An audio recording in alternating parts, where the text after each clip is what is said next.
The security guard's hand was on my elbow and I couldn't stop looking at his shoes. They were black, polished, the kind of shoes that have never stepped in anything messier than a parking lot puddle. I remember thinking, this is what I'm noticing right now. His shoes. Not the faces of the nurses I'd trained watching me from the break room doorway. Not the research coordinator's desk I'd sat at for 11 years with my nameplate still on it because they hadn't even waited long enough to remove it. Not my brother's office door, which was open just enough for me to see him standing behind his desk with his phone to his ear and his face turned away. His shoes. "You need to leave, Miss Hart." I didn't answer. What was I going to say? I'd worked at Mercy Medical Center since I was 22. 11 years. I'd managed 23 clinical trials, 0 audit findings. I'd trained 14 junior coordinators and written the department's SOP manual and been the person the IRB called when something didn't add up. And now a man in a uniform I didn't recognize was walking me past my own desk at 9 o'clock on a Thursday morning like I was a visitor who'd wandered into the wrong wing. The box was already packed. That was the part that got me. Someone, I still don't know who, had packed my office things before I even arrived that morning. My coffee mug. My framed certification from the Society of Clinical Research Associates. The small succulent I'd kept on my windowsill for 6 years. All of it in a cardboard box that had been sitting on my chair when I walked in at 8:47. By 8:52, I'd been told to collect my personal items. By 9:02, I was being escorted out. 10 minutes. 11 years, and it took them 10 minutes. I walked because there was nothing else to do. Past the research wing break room where Grace Chen was standing with a coffee cup halfway to her mouth, frozen. Past the IRB office where I'd filed my complaint 2 weeks earlier, 14 days. I'd counted them. 14 days of waiting for the system to do what the system was supposed to do. Past the framed photo of the hospital foundation board in the hallway, my father's face in the second row. His smile the same smile he used at church and at charity dinners and at every awards ceremony where Samuel was being honored. Samuel, my brother, doctor. Samuel Hart, Duke MD/PhD, principal investigator on the Meridian cardiac drug trial. His office door was open. He was on the phone, laughing at something, not the easy laugh he used at family dinners, but the one he used with pharmaceutical people and hospital administrators. He didn't look at me. His face was turned toward the window, and I could see his reflection in the glass, and I waited. I waited for him to turn around to see me, to do something, anything. He didn't. The automatic doors at the main entrance opened with a sound like a breath. The parking lot was bright. One of those sharp April mornings where the sun feels too clean for what's happening. The azaleas near the entrance were blooming. Pink. I remember they were pink. My grandmother liked azaleas. I have no idea why I was thinking about that. The security guard let go of my elbow. "You take care now." I sat in my car for 20 minutes. Honda Accord. 2018. The same car I'd driven to this parking lot every morning for 11 years. The box was in the passenger seat. My succulent had tipped over and there was dirt on my certification frame. I didn't fix it. I just sat there with my hands on the steering wheel and I didn't cry and I didn't call anyone and I didn't do anything except breathe. I didn't know it yet, sitting in that parking lot with my box of office things, and my brother's reflection still burned into my vision. But the person who was supposed to catch him was me, and I had already done it. 4 weeks earlier, I was the person everyone at Mercy Medical trusted to find mistakes. That sounds like bragging. I don't mean it that way. It was just my job. I was a clinical research coordinator, the person who makes sure the data from a clinical trial is real. Not interesting, not impressive, just real. Every lab value had to match a patient chart. Every adverse event had to be documented. Every patient who dropped out had to be accounted for. The FDA doesn't care about your reputation or your publication record or how many people think you're brilliant. The FDA cares about the data. And for 11 years, so did I. The Meridian trial was a big one. $3.2 million in pharma funding. A new cardiac drug that was supposed to reduce hospitalization rates in patients with chronic heart failure. Samuel was the principal investigator. It was his trial, his name on the FDA submission, his reputation on the line, his career trajectory depending on statistically significant results. I was the coordinator. I managed the data. I didn't analyze it. That was the biostatistician's job, and Dr. Raj Mehta was better at it than anyone I'd ever worked with. But I was the one who made sure the numbers going into the analysis were the right numbers. It was a Friday night, April 7th. I remember because it was the night before my mother's birthday and I was supposed to be at their house for dinner at 7. I'd texted her at 6:45 to say I was running late.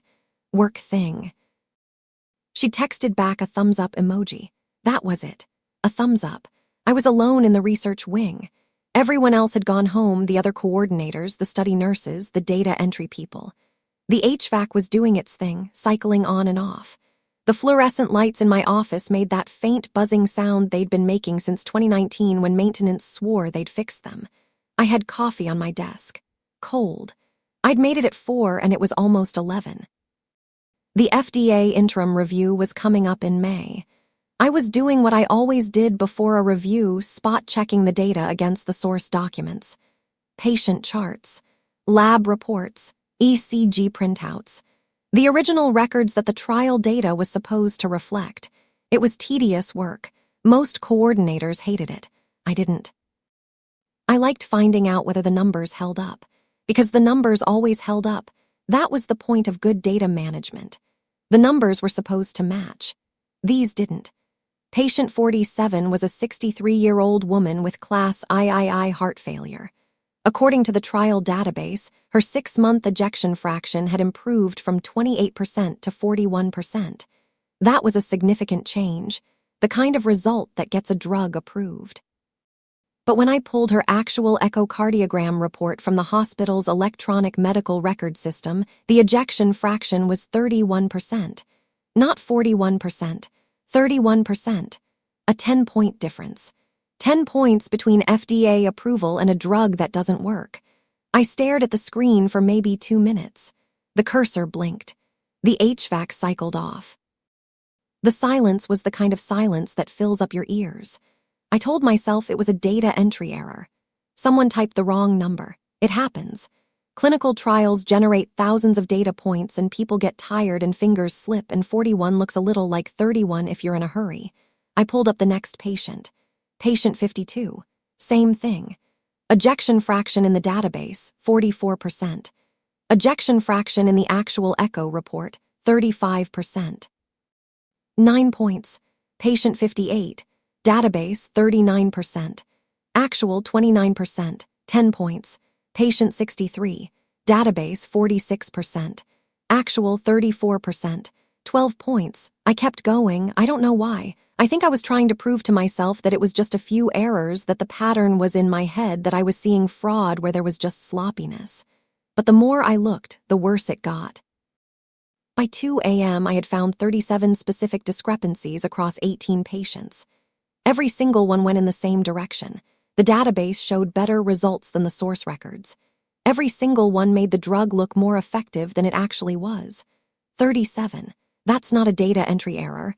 That's not someone typing the wrong number because they're tired. That's systematic, deliberate. Someone had sat down at a computer and changed those numbers on purpose. I sat back in my chair. My coffee was cold. My hands were cold. The office was cold, or maybe it wasn't, maybe it was just me.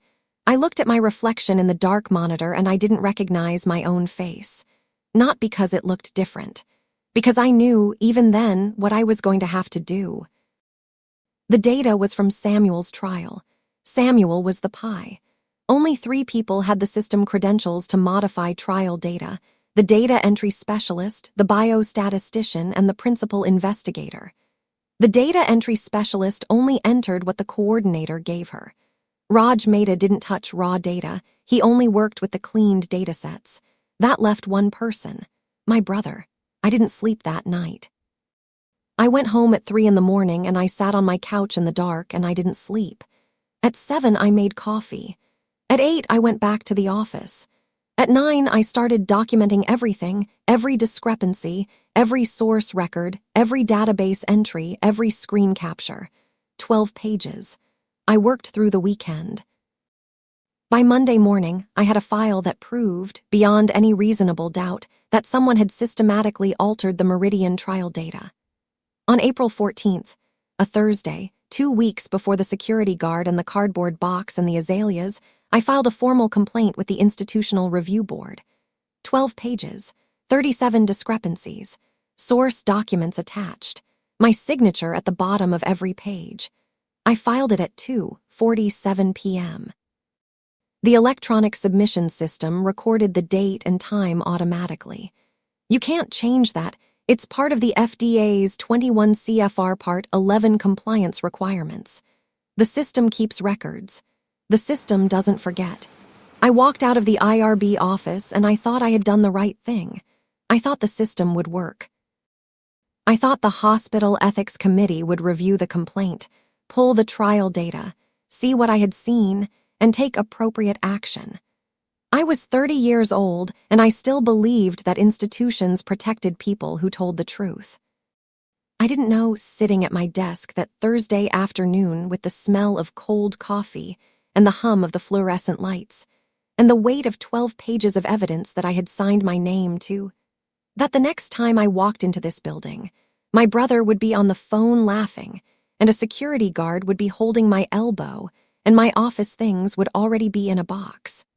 I didn't know that my father would make the calls, that the hospital general counsel would write a memo questioning my judgment and reliability, that 14 clinics across the research triangle would reject my applications because my name had been quietly added to a list nobody admits exists. I didn't know any of that. All I knew, sitting at my desk with my cold coffee and my evidence file and the fluorescent lights buzzing the way they always buzzed, was that I had done the thing I was supposed to do. I had found the mistake. I had reported it. The system would handle the rest. I was wrong about almost everything. But I was right about one thing: the system does keep records, and they forgot to delete the file. I need to tell you about my family, not because it excuses anything, because you need to understand what I was up against. What I had always been up against, even before the data and the complaint and the cardboard box on my chair. My father is Marcus Hart. He's been on the Mercy Medical Center Foundation board for 12 years. Before that, he ran a medical device distribution company, catheters, stents, the kind of supplies hospitals order by the thousand. He sold the company in 2010 for what I'm told was a very good price, though I never saw the paperwork. He doesn't share financial details with me. He shares them with Samuel. That was the arrangement. I don't remember when it started. Maybe it was always there. Maybe it started before I was born, when Samuel was 3 and already the son my father had been waiting for. I don't know. What I know is that by the time I was old enough to notice, the family architecture was already built. Samuel was the sun. My mother orbited him. My father powered him. And I was the moon, visible only because I reflected his light. When I was 8, I won my school's science fair, a project on inherited traits. I'd built a spreadsheet, my first one, rows and columns on graph paper that mapped eye color through 4 generations. I spent 3 weekends on it. My teacher submitted it to a state competition. I won second place. Second place in the state of North Carolina, and I was 8 years old, and my father said, "That's nice, sweetheart," and went back to reviewing Samuel's middle school application. I remember the sound of the pages turning. I remember the way he didn't look up.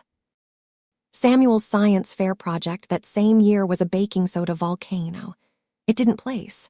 My father took us all to dinner to celebrate Samuel's creativity and effort. I don't think anyone mentioned my second place trophy. I don't think anyone remembered I had won. This isn't a sad story. I'm not telling you this so you'll feel sorry for me. I'm telling you because for 30 years I thought this was normal.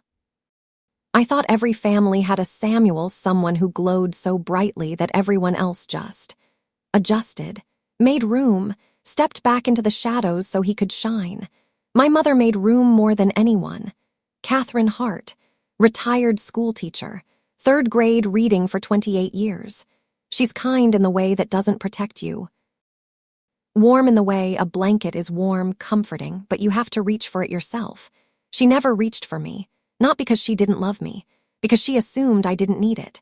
Samuel needed her. Samuel was fragile, brilliant but fragile, the way male genius is always supposed to be, requiring support and sacrifice and someone to clean up the messes. I was sturdy. I was the one who figured things out on my own.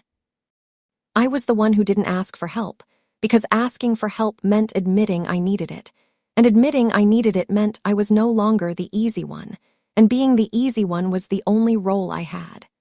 So I didn't ask. I didn't ask when I was 16 and won an award for a genetics project, and my father didn't come to the ceremony because Samuel had a soccer game.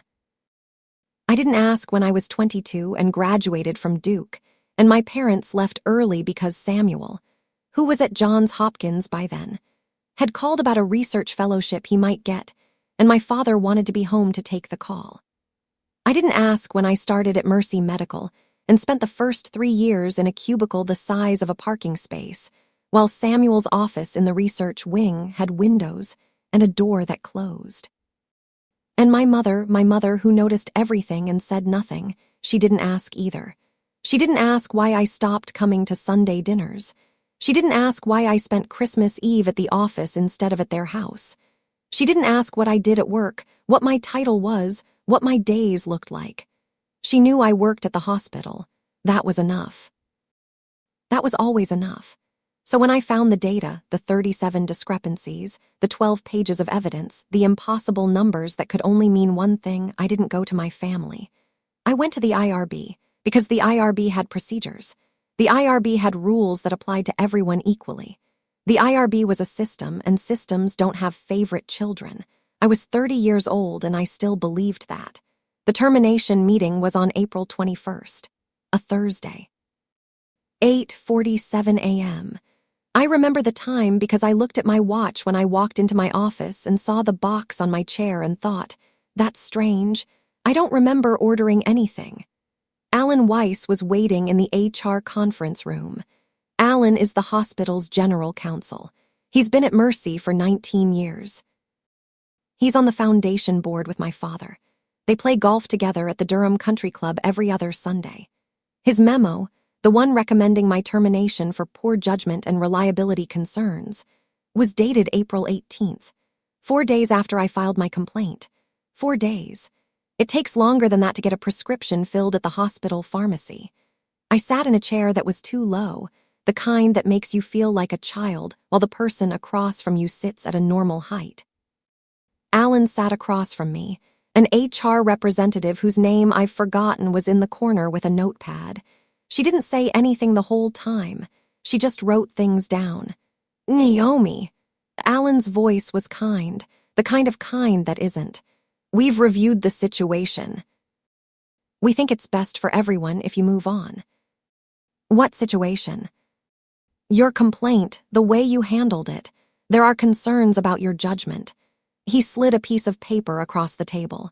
This is a separation agreement. It includes 2 weeks of severance pay and a neutral reference, if you sign it today. I didn't pick up the paper.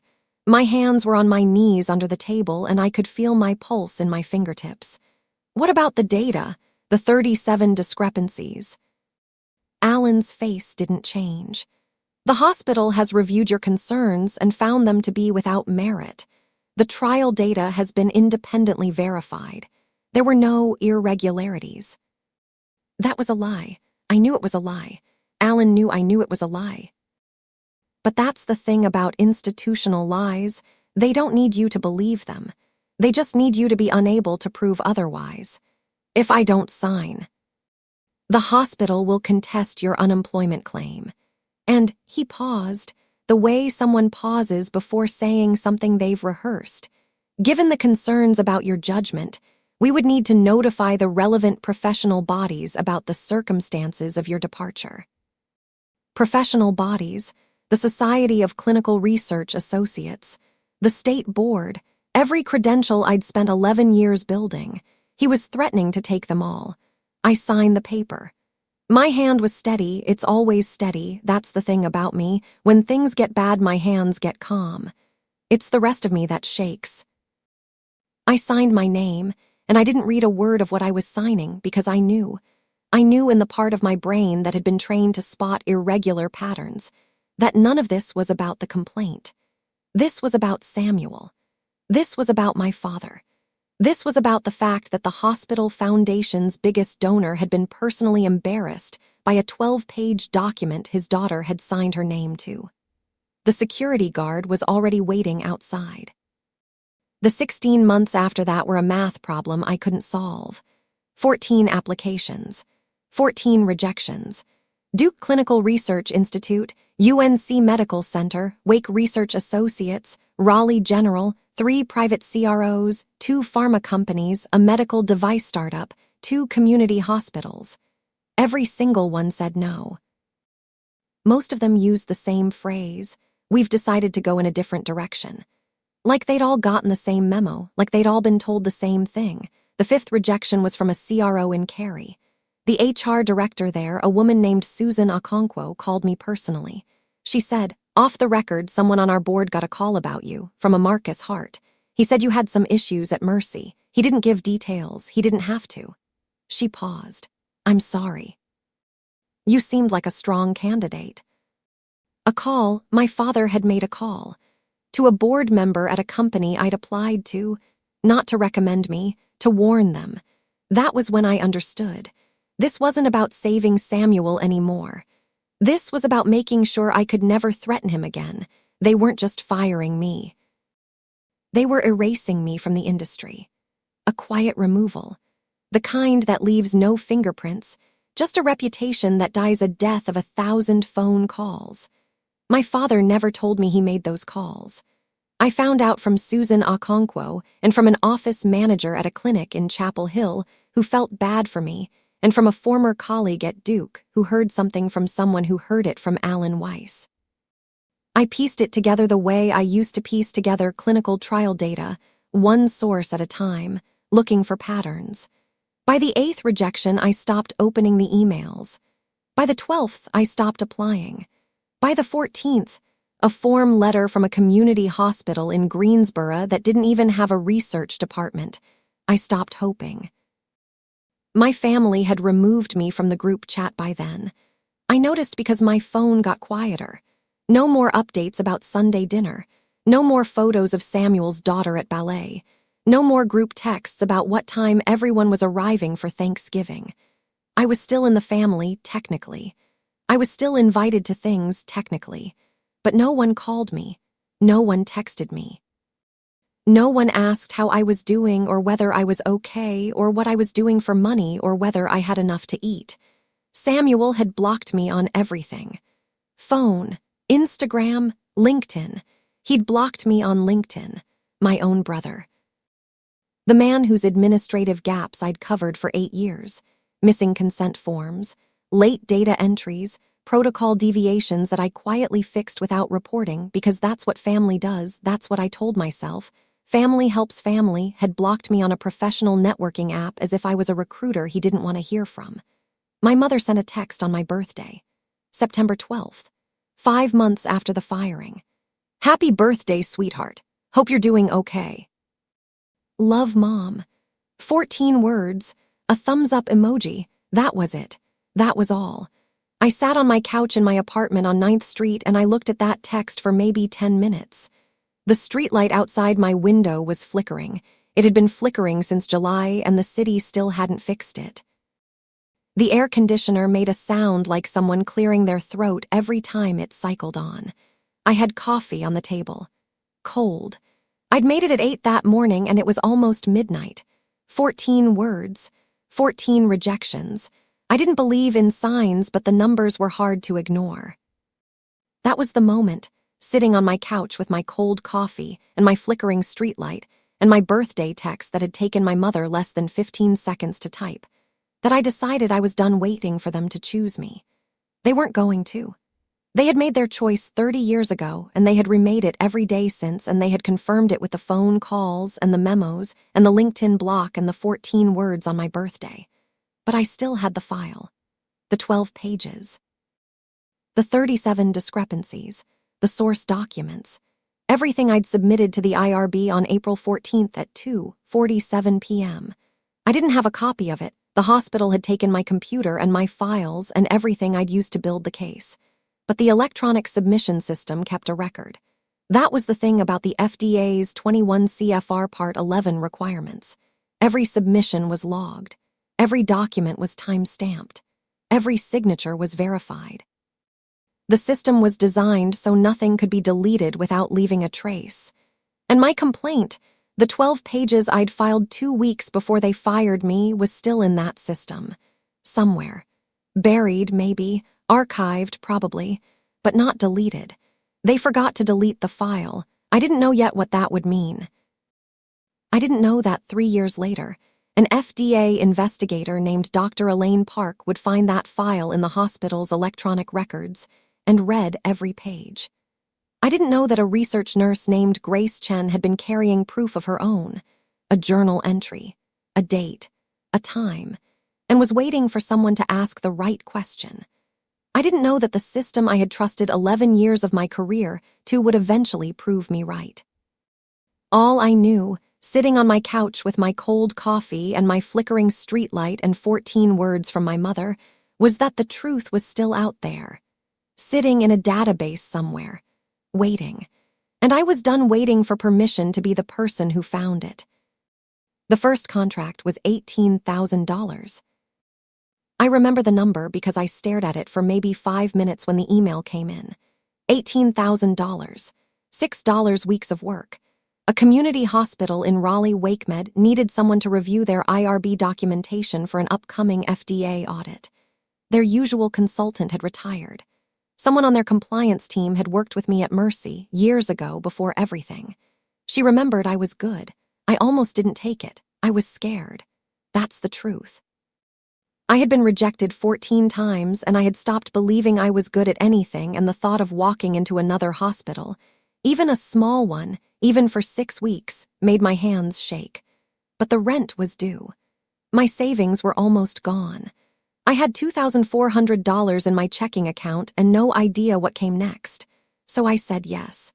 That was January 2024. I was 32 years old and I had spent 16 months invisible, and I walked into WakeMed on a Tuesday morning with a laptop and a folder and the same hands that had signed my termination papers 18 months earlier. The compliance director was a woman named Patricia Okonkwo. No relation to Susan from the CRO in Cary, I asked. She laughed. She had a good laugh, the kind that fills up a room. She showed me to a small office near the records department. There was a window. A real window. I hadn't had a window in 16 months. I finished the audit in 4 weeks instead of 6, not because I rushed, because I was good at it. The same thing I'd been good at for 11 years at Mercy, finding what didn't match, spotting the irregular pattern, reading a research record like it was telling a story. Patricia asked me to stay on for another project, then another. Then she told a friend at Raleigh General about me. Then Raleigh General told someone at Duke Regional. By June, I had 3 clients. By December, I had 7. I hired my first employee in March of 2025, a former FDA reviewer named Diane Chen, who'd left the agency after 15 years because she was tired of the commute to Silver Spring. She moved to Durham for the weather and the barbecue, and she was the best regulatory specialist I'd ever met. After I hired Diane, other people started calling. People who'd heard about the firm that used to be 1 woman in her apartment and was now 2 women in a small office above a bakery on Main Street. The bakery's exhaust fan blew through our window every afternoon at 3. The whole office smelled like bread. I didn't mind. I liked the smell of bread. By January 2026, I had 42 employees. Offices in a converted warehouse downtown, brick walls, high ceilings, the kind of space that startups put on their websites to look cool. We had 3 major hospital contracts and a dozen smaller ones. We handled IRB compliance, FDA audit preparation, clinical trial data integrity reviews, research ethics training. Everything I had done at Mercy for 11 years, except now I was the one signing the contracts instead of the one whose name was on the org chart 3 levels below anyone who made decisions. My family didn't know. That was the strange part. That was the part I still don't know how to explain. My family, the same family that had removed me from group chats and blocked me on LinkedIn and sent me 14-word birthday texts, thought I was doing temp work. Data entry.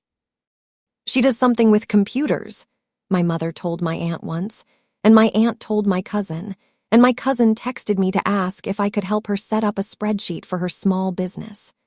A spreadsheet. I ran a company with 42 employees, and my cousin wanted to know if I could help her with Excel. I let them believe it. I don't know why. Or maybe I do know why. Maybe because if they knew what I'd built, if they knew the revenue numbers and the client list, and the fact that I'd been written up in a trade publication last spring, a small article, just a few paragraphs, but still, they would want something. They would need something. There would be a crisis at the hospital and Samuel would need a compliance favor, and my father would have an emergency that only I could solve. And I would say no.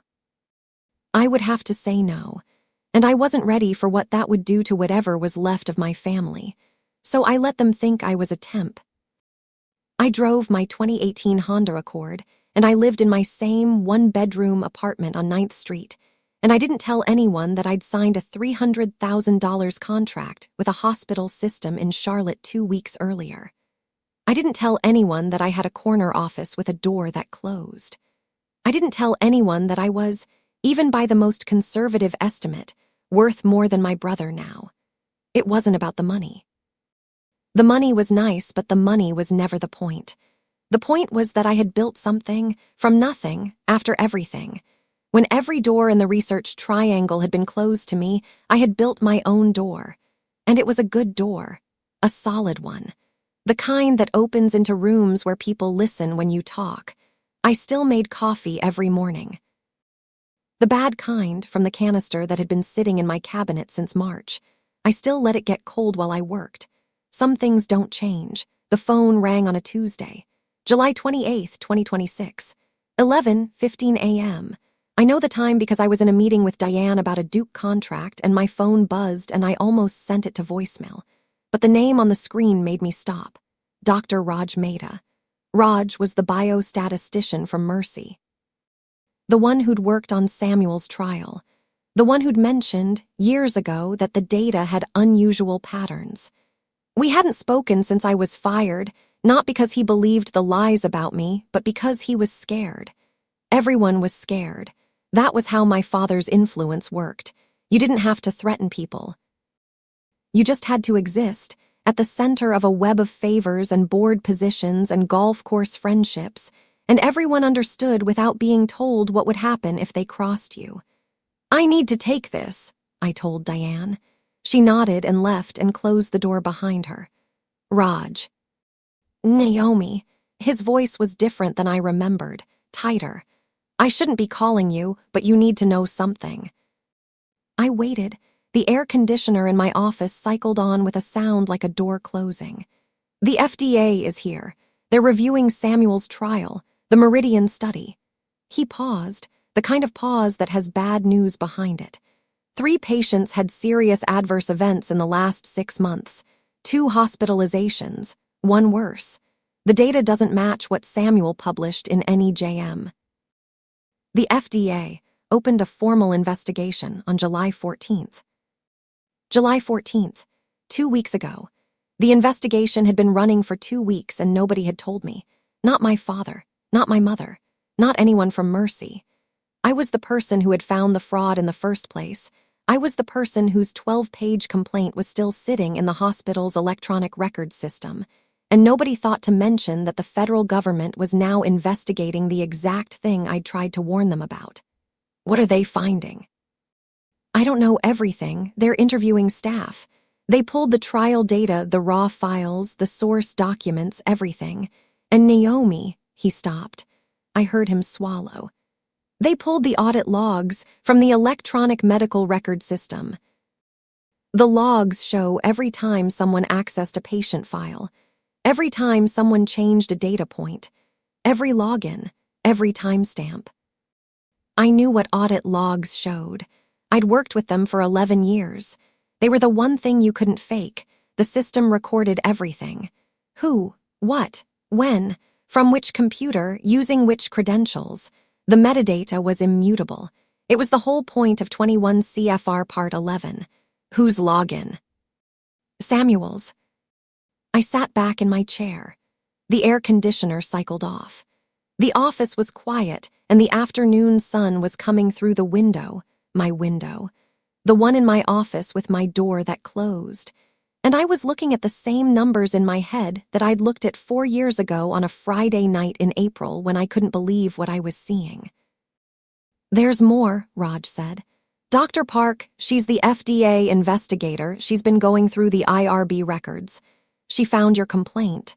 The one you filed on April 14th, 2022. It's still in the system, time-stamped, with your signature. They never deleted it. My hands were on my desk. I looked down at them, steady, the way they always were. Naomi, are you there? I'm here. Dr. Park wants to talk to you. She asked me if I knew how to reach you. I told her I'd try. Another pause. I should have said something 4 years ago, when it happened. I knew what you found was real. I saw the same patterns you did.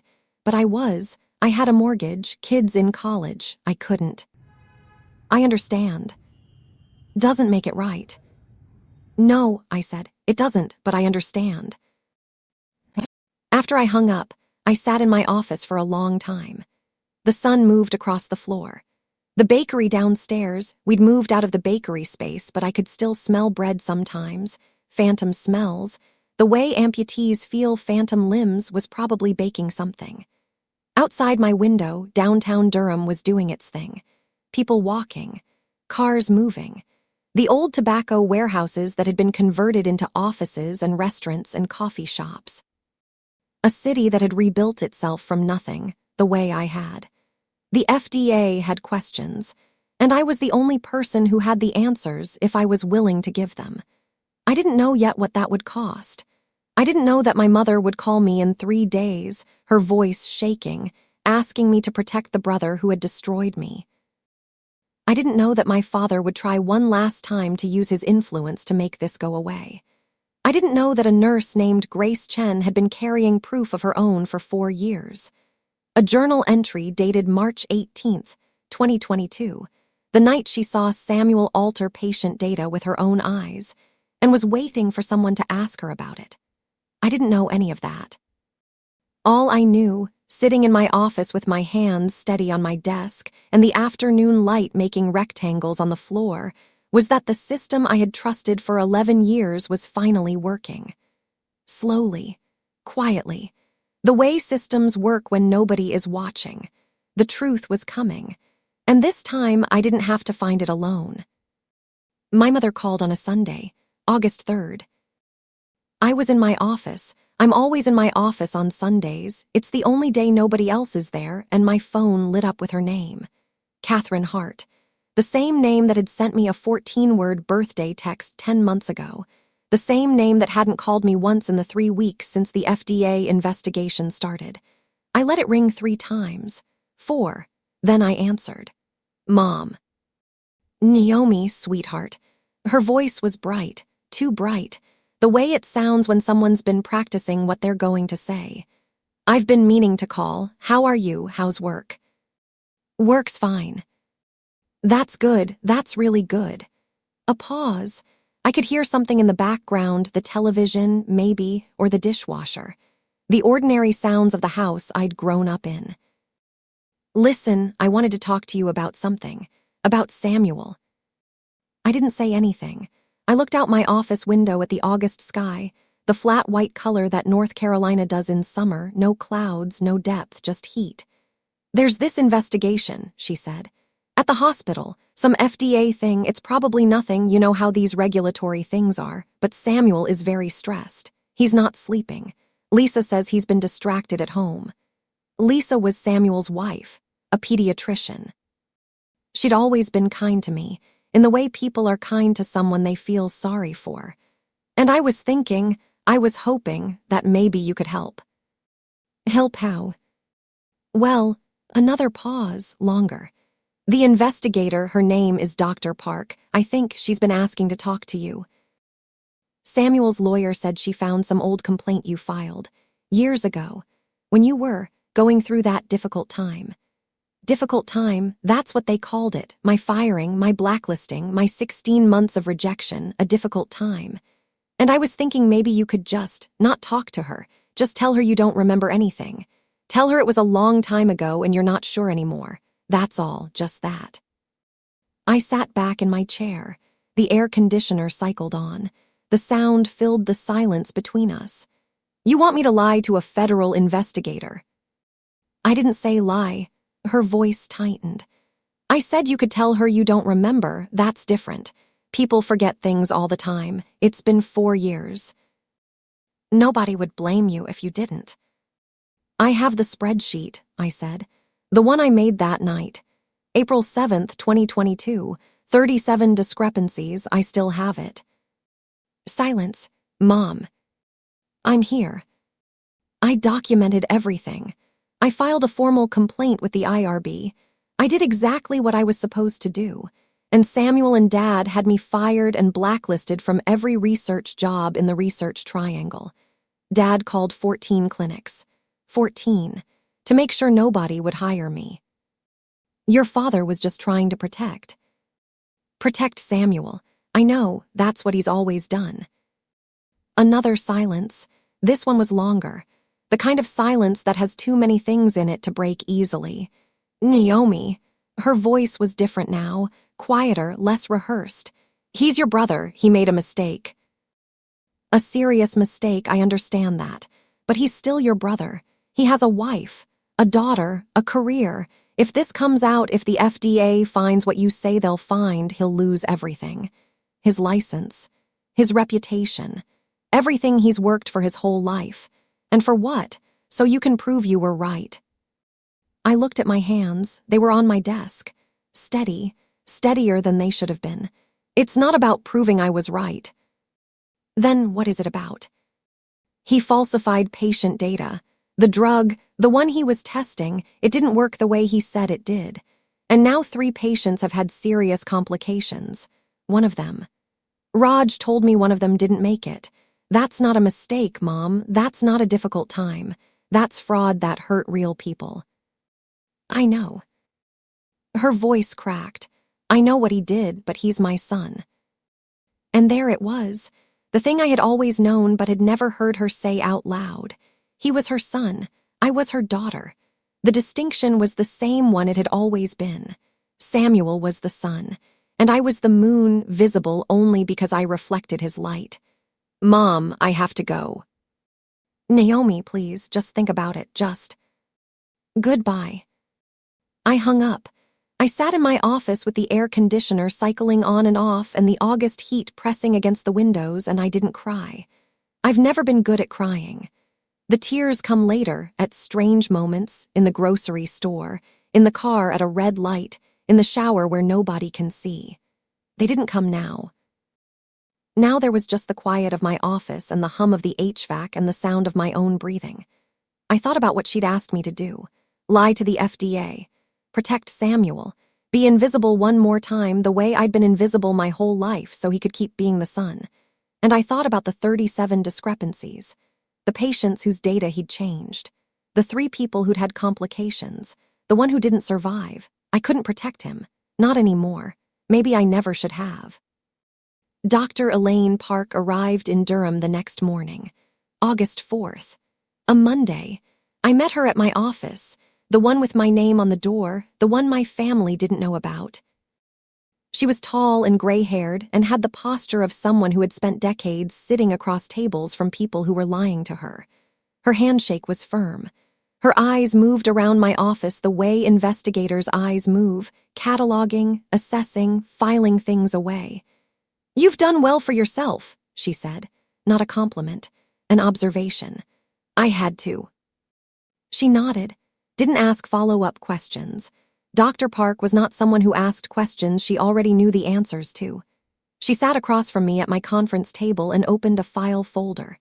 Inside were documents I recognized, printouts from the FDA's electronic submission system, my complaint. The one I'd filed on April 14th, 2022. 12 pages, 37 discrepancies. My signature at the bottom of every page. Time stamped at 2:47 p.m. I found this in the hospital's IRB records, she said. It was archived but not deleted. The system kept a copy.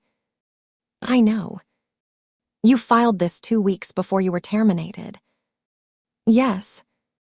Can you walk me through what you found? I opened my laptop. The spreadsheet was still there. I'd kept it for 4 years, through the firing, through the blacklisting, through the 16 months of rejection, through the building of a company from nothing. I'd never opened it in all that time, but I'd never deleted it either. Some things you keep not because you need them, but because throwing them away would mean admitting they never mattered.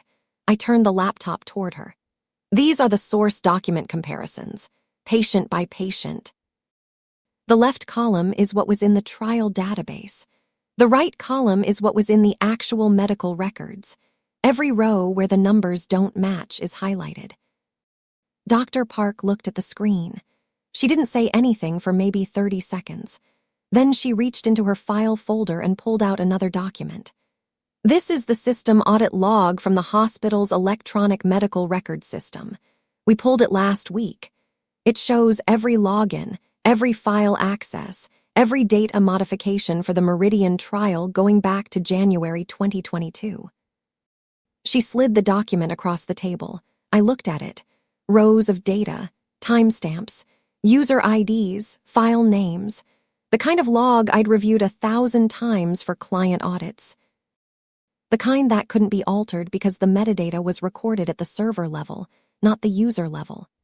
Between March 10th and March 28th of 2022, Dr. Park said, Dr. Samuel Hart's login credentials were used to access 23 patient records in the Meridian trial database. In each case, data fields were modified within minutes of access. Lab values, ejection fractions, adverse event classifications. The modifications all went in one direction, making the trial results look better than the source documents showed. I traced the rows with my finger. March 10th, 9:47 p.m. User Hart. File M047 Labs modification EF changed from 28% to 41%. March 12th. 11:15 p.m. User Hart. File M052 Labs modification EF changed from 35% to 44%. March 18th. 8:32 p.m. User Hart. File M063 ECG. Modification, adverse event classification changed from grade 3 to grade 1. I kept going, all 23 entries, all the same pattern, all Samuel. There's something else, Dr. Park said. She pulled a third document from her folder. This one was different, not a printout. A handwritten page, blue ink, slightly smudged. A research nurse from the Meridian trial contacted our office last week. Her name is Grace Chen. She worked on your brother's study for 18 months. She said she saw something on the night of March 18th, 2022. She was working late.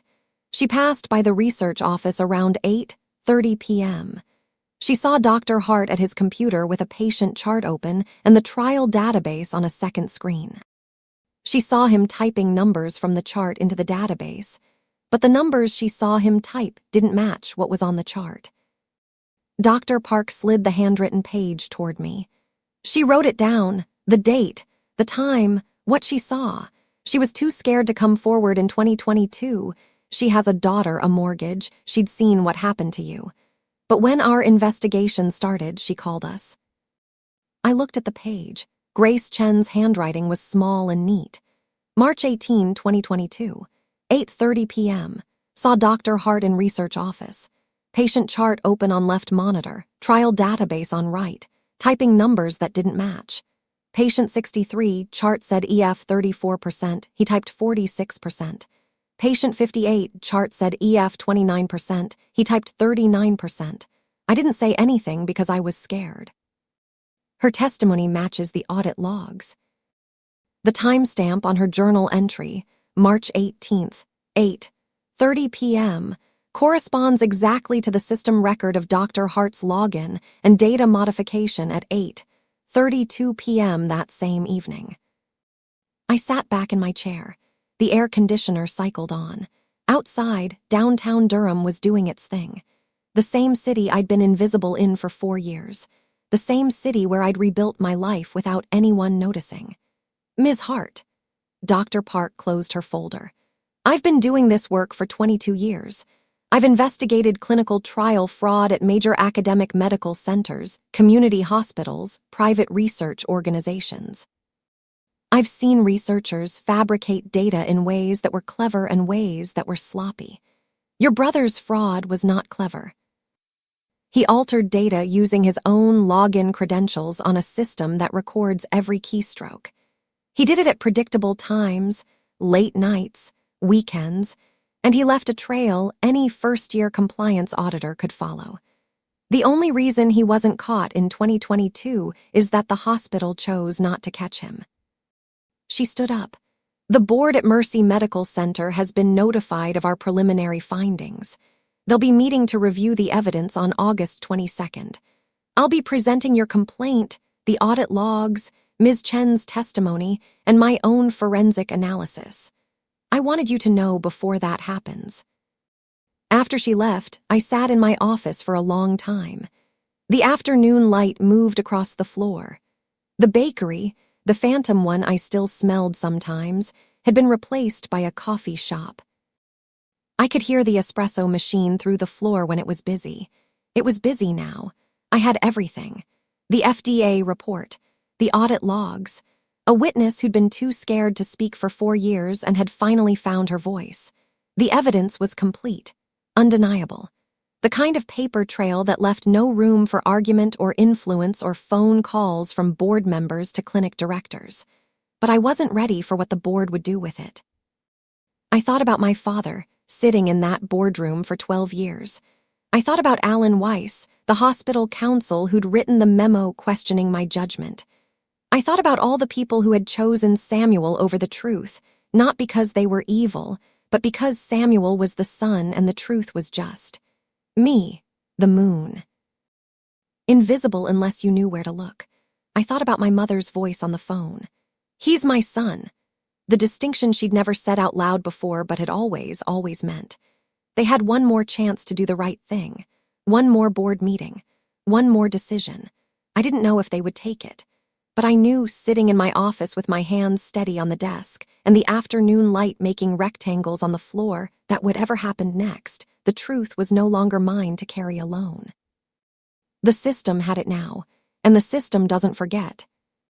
The board met on a Saturday, August 22nd. Emergency session. I wasn't there. I didn't want to be there. Dr. Park had offered to let me attend. Victims of research misconduct have the right to be present during board deliberations. Technically, though most choose not to exercise it. I chose not to. Some things are better witnessed from a distance. Some things are better not witnessed at all. I sat in my office instead. The one with my name on the door. The one my family didn't know I had. It was a Saturday and the building was empty except for me. No coffee shop sounds from downstairs. No Diane asking about the Duke contract. No phones ringing. Just the hum of the air conditioner and the afternoon light coming through the window and the clock on my wall that I had looked at approximately every 90 seconds for the past 3 hours. The board meeting started at 1. Dr. Park was presenting her findings. 47 slides. The complaint I'd filed on April 14th, 2022, was slide 12. The audit logs showing Samuel's login credentials accessing 23 patient records were slides 18 through 26. Grace Chen's journal entry was slide 31. Her testimony, she'd given a formal statement the week before, recorded and transcribed, was slides 33 through 38. I knew all of this because Dr. Park had sent me a copy of the presentation the night before. In case you want to follow along, she'd said. Her voice on the phone was the same as always, professional, direct, unreadable. But I thought I heard something underneath it. Respect, maybe, or something close to it. I didn't follow along. I couldn't. I sat in my office and stared at the wall and waited. The wall was exposed brick. One of the things I'd liked about this building when I leased it. The brick had been painted white at some point, and then half the paint had been scraped off, leaving a surface that was part white and part red-brown and completely uneven. I'd looked at that wall 1,000 times, and I'd never really seen it before. Now I was memorizing the pattern of the bricks, the small crack near the ceiling. The place where the mortar was a slightly different color because someone had patched it badly.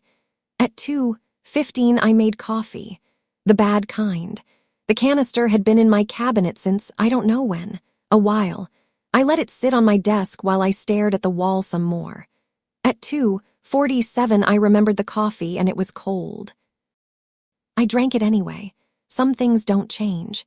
At 3:45, my phone buzzed, a text from Rajmeta, 4 words, "It's not going well."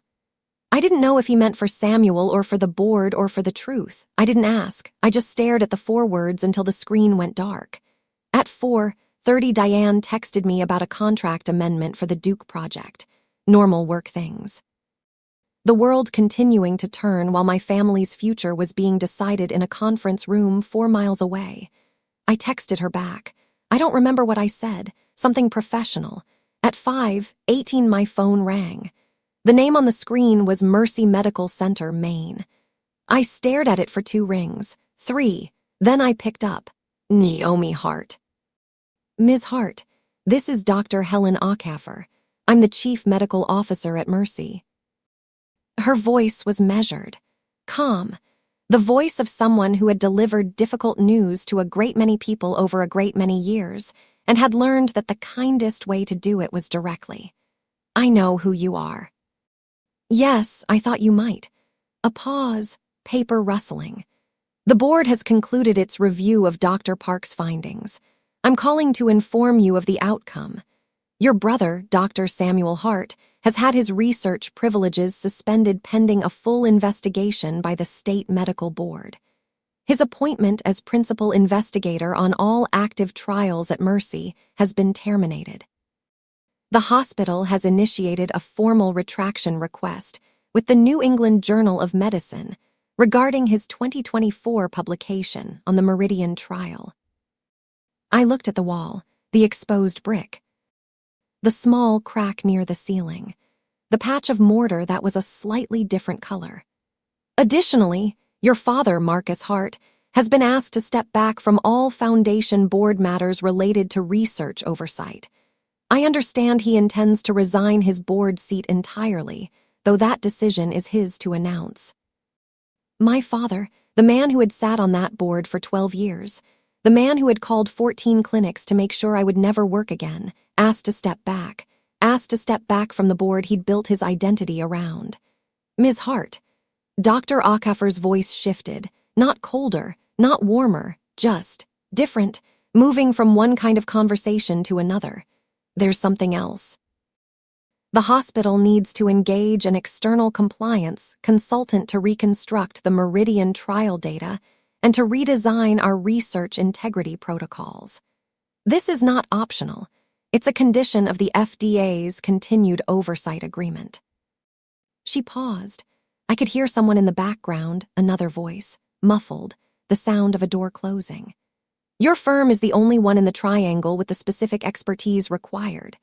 Your knowledge of FDA electronic submission compliance, IRB procedures, and clinical trial data integrity, combined with your familiarity with our hospital's systems, makes Hart Clinical Compliance Group the obvious choice. I'm authorized to offer you the contract at your standard consulting rate." The air conditioner cycled on. The bricks stayed exactly where they were. Outside the window, downtown Durham was the same as it had been 5 minutes ago. People walking, cars moving, the world continuing. "My standard rate is $285 an hour," I said. "For a reconstruction of this scope, I'd estimate between $120,000 and $160,000 total, depending on how deep the data integrity issues go." "That's within our budget." "Good. I'll have my team send over a proposal by end of week." I said it the way I said everything in my professional life. Calm, direct, specific, the same way I'd said 1,000 things to 1,000 clients. But underneath the words, underneath the numbers and the timelines and the professional tone was something else. Something I didn't have a name for. It wasn't triumph. It wasn't satisfaction. It was quieter than that, smaller. The way a door sounds when it closes and you realize you're on the right side of it. "Ms. Hart," Dr. Ackhaffer said, "for what it's worth, the board reviewed your 2022 complaint. The original one. What was done to you was not how this hospital should have handled things." "Okay. That's all you have to say." I looked out the window. The August sky was the same flat white it had been all summer. Heat and humidity and the occasional thunderstorm that broke over the city at 4 in the afternoon and was gone by 5. "What do you want me to say, Dr. Ackhaffer? Your hospital fired me for telling the truth. Your general counsel wrote a memo questioning my judgment. Your board member, my father, called 14 clinics and told them I was a liability. And now, 4 years later, you need me to fix the mess you made. I'll do it. I'm good at it. But I'm not going to pretend this is justice." She was quiet for a moment. Then, "You're right, it's not justice, it's accounting." I almost laughed. Accounting. The same word I'd used to describe what I did for 11 years. Making sure the numbers matched. Making sure the truth was recorded somewhere that couldn't be erased. Dr. Ackhaffer understood. Maybe she'd always understood. Maybe she was just the first person at Mercy who was willing to say it out loud. "I'll look for your proposal," she said. "I'll send it Tuesday." I hung up. I set the phone down on my desk. I looked at the wall, the exposed brick, the crack near the ceiling, the patch of mortar that was a slightly different color. I looked at my cold coffee. I looked at my hands, steady, the way they always were. And I sat there in my office, with my name on the door, in a building my family didn't know I owned, and I let the truth settle over me like the afternoon light coming through the window. The same hospital that had fired me. The same board that had buried my complaint. The same system that had been used to destroy me. It had all come back around. Not because I'd fought for it. Not because I demanded justice or hired lawyers or made a scene. But because the truth had been sitting in a database for 4 years, waiting. And when someone finally looked for it, it was exactly where I'd left it. My brother's research privileges were suspended. My father's board seat was gone. And the hospital, the institution that had chosen Samuel over me, the institution I had trusted for 11 years, and that had failed me in 10 minutes, was about to pay me $285 an hour to clean up the mess they'd made by not listening to me in the first place. I didn't cry. I didn't call anyone. I didn't even finish my coffee. It was cold anyway, and I was tired of drinking cold coffee. Instead, I opened my laptop and I started writing the proposal. Because that's what I do. I look at the numbers, I figure out what's wrong, and I fix it. That's always been what I do. The contract was signed on September 15th, a Tuesday. I know the date because I wrote it on a Post-it note and stuck it to my monitor. $142,000, $16 weeks. Full reconstruction of the Meridian trial data and a complete overhaul of Mercy's research integrity protocols. My team, 52 people now, started the following Monday. I didn't go to the hospital myself, not at first. I sent Diane and our senior compliance team. They were better at the face-to-face work than I was. Diane had spent 15 years at the FDA, and nothing a hospital could throw at her was worse than what she'd already seen. I managed the project from my office. Reviewed the findings, signed the reports. The same thing I'd done for every client for the past 2 years, except this time the client was the institution that had fired me 4 years ago. It was strange, but not as strange as I thought it would be. The work was the work. The numbers were the numbers. The system that had been used to destroy me was the same system I was now being paid to fix. There was probably something poetic in that. I didn't spend a lot of time thinking about it. Samuel's research privileges were formally suspended on October 3rd. The letter from the state medical board arrived at his office, the same office with the windows and the door that closed, the one I'd walked past while a security guard held my elbow. The suspension was for 18 months, with conditions for reinstatement that included ethics training and supervised practice. He wouldn't face criminal charges. The pharmaceutical company behind the Meridian trial had decided not to pursue legal action. They negotiated a quiet settlement with the affected patients' families and issued a statement about reviewing their investigator oversight procedures. It wasn't justice, exactly, but it was something. The NEJM retraction was published on October 19th, 3 paragraphs. The authors have requested retraction of this article due to concerns about the integrity of the underlying data. 3 paragraphs to undo the publication that had been the crown jewel of Samuel's career. He resigned from his faculty position at Duke the same week. Personal reasons. That phrase again, the same one my father used. Marcus Hart resigned from the Mercy Medical Center Foundation board on October 17th. A Thursday, the local paper ran a brief item in the business section, 4 paragraphs, no photo. Hart steps down after 12 years on hospital board. The article mentioned his long service to the community and his commitment to medical excellence. It didn't mention the 14 phone calls. It didn't mention my name. It didn't mention Samuel's fraud or the FDA investigation or the $142,000 contract the hospital had signed with his daughter's firm to clean up the mess. 2 paragraphs about his legacy. Nothing about what that legacy had cost. I read the article twice. Then I closed the browser and went back to work. My mother called on a Sunday in November, the week before Thanksgiving. I was in my apartment, the same one on 9th Street. I still hadn't moved, and the streetlight outside my window was still flickering. The city had never fixed it. Maybe they never would. Naomi. Her voice was tired, not rehearsed the way it had been in August, just tired. I wanted you to know your father and I, we're working through some things. He's been seeing a counselor. We both have. Okay. I understand why you did what you did. A pause. I could hear something in the background, the television maybe, or the dishwasher. The same sounds I'd heard in that house my whole life.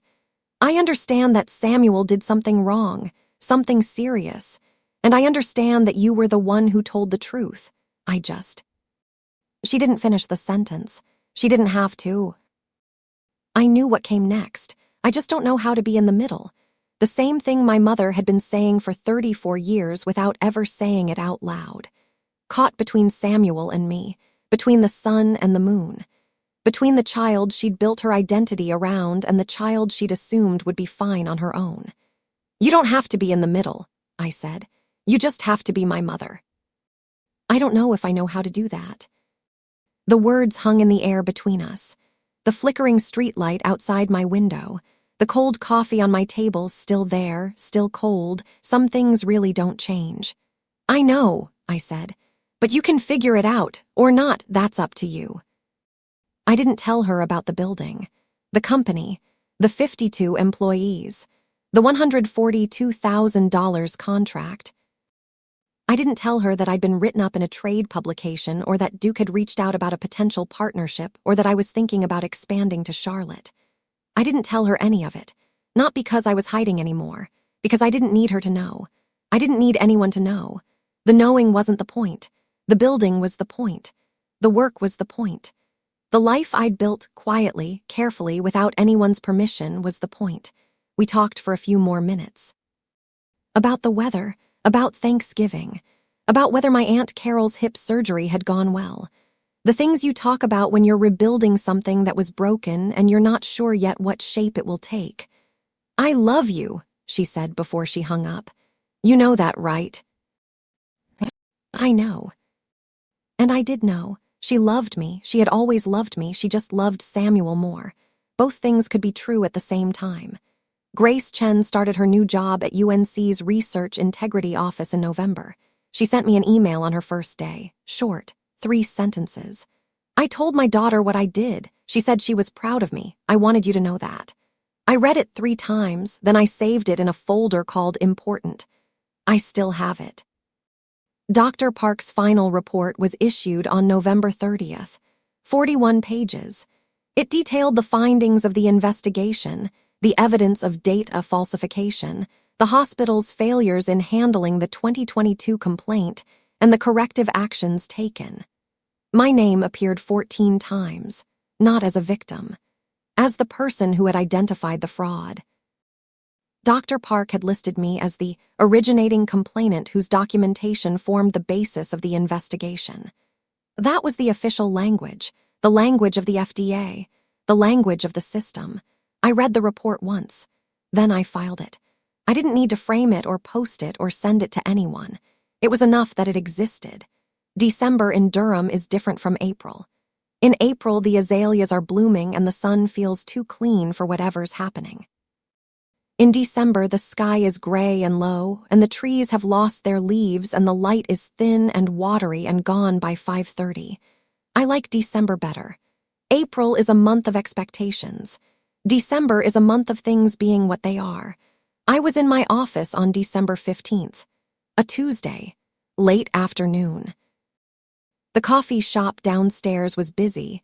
I could hear the espresso machine, the murmur of voices, the occasional laugh. My team had mostly gone home. Diane had left at 4 to pick up her daughter from school. The building was quiet except for the hum of the heat and the distant sound of someone's keyboard clicking 3 offices over.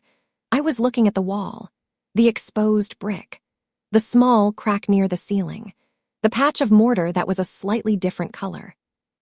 I'd been looking at that wall for almost a year, and I still noticed something new about it every time. That was the thing about walls. You could stare at them for a year and never really see them. And then one day you looked up and realized you'd memorized every brick. I thought about my father. About the 2-paragraph article in the local paper. About the 12 years he'd spent on that board, and the 30 years he'd spent building a legacy, and the way all of it had been undone not by me, but by his own choices. He had chosen Samuel. He had chosen to protect the reputation instead of the truth. He had made the calls and written the memos and sat in the boardroom while his son's fraud was exposed, and none of it, not one piece of it, was my fault. That was the thing I was still learning to believe, that his choices were his, and my choices were mine, and the two things didn't have to be connected anymore. I thought about Samuel. I hadn't spoken to him since August. I didn't know if I ever would. He was living in Charlotte now, or maybe it was Raleigh. I'd heard different things from different people, and I hadn't asked for details. He was working at an urgent care clinic. Supervised practice. No research, no trials, no publications. The thing he'd built his identity around was gone. I didn't feel sorry for him, but I didn't feel good about it either. I just didn't feel much of anything. He was my brother. He had destroyed my career to protect his own. Both things were true.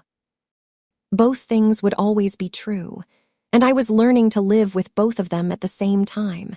I thought about my mother, about the phone call in November, about I don't know if I know how to do that.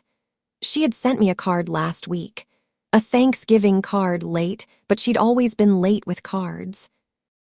Thinking of you, it said, 3 words. Not 14 this time, 3. Maybe that was progress, maybe it wasn't. I didn't know, and I was learning to be okay with not knowing.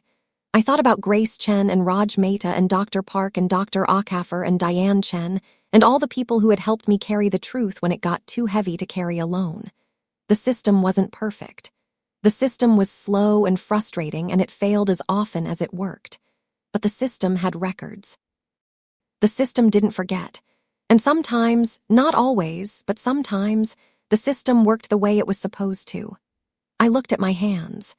The same hands that had been cold on the steering wheel in the parking lot 4 years ago. The same hands that had signed my name on a termination paper I didn't read.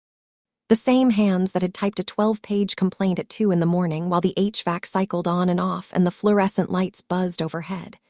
They were warm now, steady, the way they had always been. Outside the window, the December sky was doing something unfamiliar, something I hadn't seen in a while. The sun was still up at 5:15. Barely, just a thin strip of pale gold along the horizon. But it was there. The days had been getting longer since the solstice. I'd read that somewhere. Or maybe I just noticed it myself. December 15th.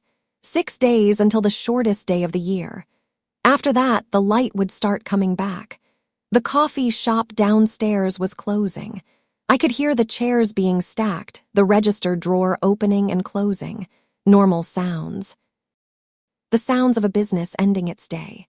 A business that was not mine but that shared a building with mine, in a city where I had been invisible for 4 years and was now quietly, without anyone making a big deal about it, not invisible anymore. I got up from my desk. I walked to the small kitchen we'd put in when we renovated the space. I made coffee. Fresh. The good kind, the kind Diane had ordered from a roaster in Raleigh that cost too much and was worth it. I stood by the window while it brewed, and I watched the last of the December light fade over downtown Durham. The old tobacco warehouses, the new office buildings, the streets that had been here since before I was born and would be here long after I was gone. The coffee finished brewing. I poured it into a mug, a real mug, the ceramic kind, not a paper cup. I wrapped my hands around it. It was hot. The heat moved through my palms and into my fingers and up through my wrists like something that had been waiting for me to notice it. I drank it while it was hot. That felt like something.